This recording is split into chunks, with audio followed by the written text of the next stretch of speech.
আসসালামু আলাইকুম দর্শক। জুলাই আগস্ট হত্যাকাণ্ডের বিচার শুরু হয়েছে সাবেক প্রধানমন্ত্রী শেখ হাসিনা, তার স্বরাষ্ট্রমন্ত্রী আসাদুজ্জামান খান কামাল এবং সাবেক আইজিপি চৌধুরী আবদুল্লাহ আল মামুন। বিচারের নাটকীয়তা হচ্ছে এই যে চৌধুরী আবদুল্লাহ আল মামুন গণহত্যার দায় দায়িত্ব স্বীকার করেছেন। তিনি বলেছেন যে তিনি এই গণহত্যার সঙ্গে জড়িত। তিনি বলেছেন যে আমি এই হত্যাকাণ্ডের সঙ্গে প্রত্যক্ষভাবে জড়িত।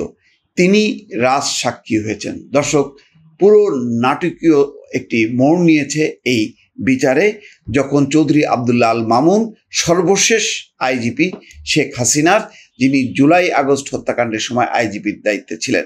অর্থাৎ বোঝাই যাচ্ছে আগের দিন যেই বিবিসির যেই রিপোর্ট, তার যে তদন্ত, শেখ হাসিনা নিজে নির্দেশ দিয়েছেন এবং 18ই জুলাই যে তার কথোপকথন অডিও ফাঁস হয়েছে, সেটি বিবিসি আন্তর্জাতিক পর্যায়ে ফরেন্সিক পরীক্ষা নিরীক্ষা করে নিশ্চিত হয়েছে যে এটি শেখ হাসিনার কণ্ঠস্বর, যেখানে বলা হয়েছিল সামনে যাকেই পাবে তাকেই গুলি করবে।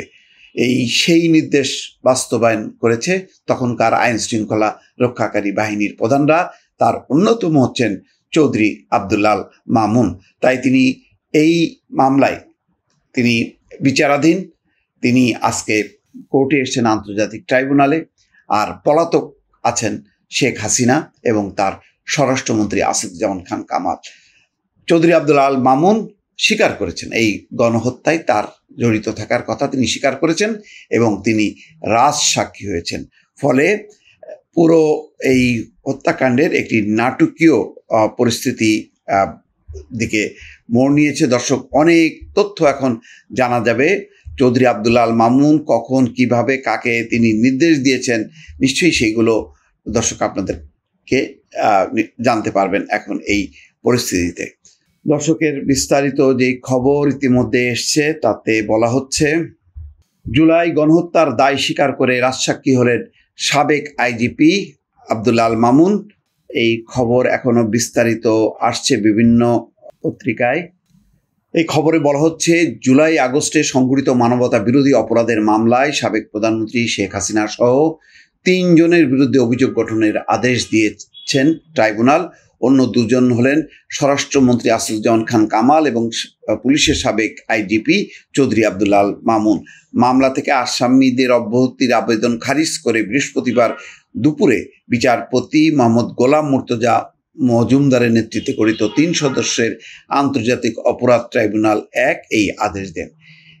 এর মাধ্যমে 3 আসামির বিরুদ্ধে আনুষ্ঠানিক বিচার শুরু হলো। গত 7ই জুলাই শুনানি শেষে আদেশের জন্য এদিন ধার্য করেন আন্তর্জাতিক অপরাধ ট্রাইব্যুনাল 1। ওই দিন শেখ হাসিনা এবং কামালকে নিরপরাধ দাবি করে মামলা থেকে অব্যাহতির আবেদন জানান তার পক্ষের রাষ্ট্রনিযুক্ত আইনজীবী। আর আইনের সুযোগ থাকা সত্ত্বেও মামলা থেকে অব্যাহতি চেয়ে কোনো আবেদন বা শুনানি করেননি সাবেক আইজিপি চৌধুরী আবদুল্লাহ আল মামুন। গত 1 জুলাই শেখ হাসিনা সহ 3 জনের বিচার শুরুর আবেদন করে প্রসিকিউশন। আর গত 12ই মে এই 3 জনের বিরুদ্ধে প্রসিকিউশনের রিপোর্ট দাখিল করে ট্রাইব্যুনালের তদন্ত সংস্থা। এরপর 1 জুন শেখ হাসিনা, আসাদুজ্জামান খান কামাল এবং মামুনের বিরুদ্ধে আনুষ্ঠানিক অভিযোগ দাখিল করে প্রসিকিউশন। শুনানি শেষে অভিযোগ আমলে নেন ট্রাইব্যুনাল। এই 3 জনের বিরুদ্ধে জুলাই আগস্টের আন্দোলন দমনে 1400 জনকে হত্যার উস্কানি, প্ররোচনা, নির্দেশ দেওয়া সংক্রান্ত সুপিরিয়র কমান্ড রেসপন্সিবিলিটি এবং জয়েন্ট ক্রিমিনাল এন্টারপ্রাইজের ধারায় অভিযোগ আনা হয়েছে, যার সপক্ষে আন্দোলনকারীদের উপর মারণাস্ত্র ব্যবহারের নির্দেশ দেওয়া সংক্রান্ত শেখ হাসিনার অডিও এবং সাক্ষ্য প্রমাণ দাখিল করেছে প্রসিকিউশন। দেখেন, যেই অডিও প্রসিকিউশনের হাতে, সেই একই অডিও যাচাই বাছাই করেছে স্বাধীন নিরপেক্ষভাবে বিবিসি। সেই রিপোর্ট গতকালকে সমস্ত গণমাধ্যমে প্রকাশিত হয়েছে। তারা পুঙ্খানুপুঙ্খভাবে যেই সমস্ত আন্তর্জাতিক প্রতিষ্ঠান এগুলো একেবারে সরেজমিন পরীক্ষা করে, মানে কোনো রকমভাবে কৃত্রিমভাবে সেটা পাল্টানো হয়েছে কিনা, ম্যানিপুলেট করা হয়েছে কিনা, সমস্ত কিছু যাচাই বাছাই করে তারা নিশ্চিত হয়েছে এটি শেখ হাসিনার কণ্ঠস্বর। যে কণ্ঠস্বরের নির্দেশ ছিল যে যাকেই সামনে পাবা তাকেই গুলি করবা। সেই গুলির ভয়াবহতার আরেকটি রিপোর্ট তারা প্রকাশ করেছে। 5ই আগস্ট সেই যেদিন পতন হয় ঠিক তার আগ মুহূর্তে বেলা 2:30-3টার দিকে এক যাত্রাবাড়িতে 52 জনকে হত্যা করা হয়। সেখানে এক তরুণের কাছ থেকে যেই তার টেলিফোন থেকে ভিডিওটি সংগ্রহ করে বিবিসি তার পরিবারের কাছ থেকে, তাতে পুরো চিত্র পরিষ্কার হয়ে যায়।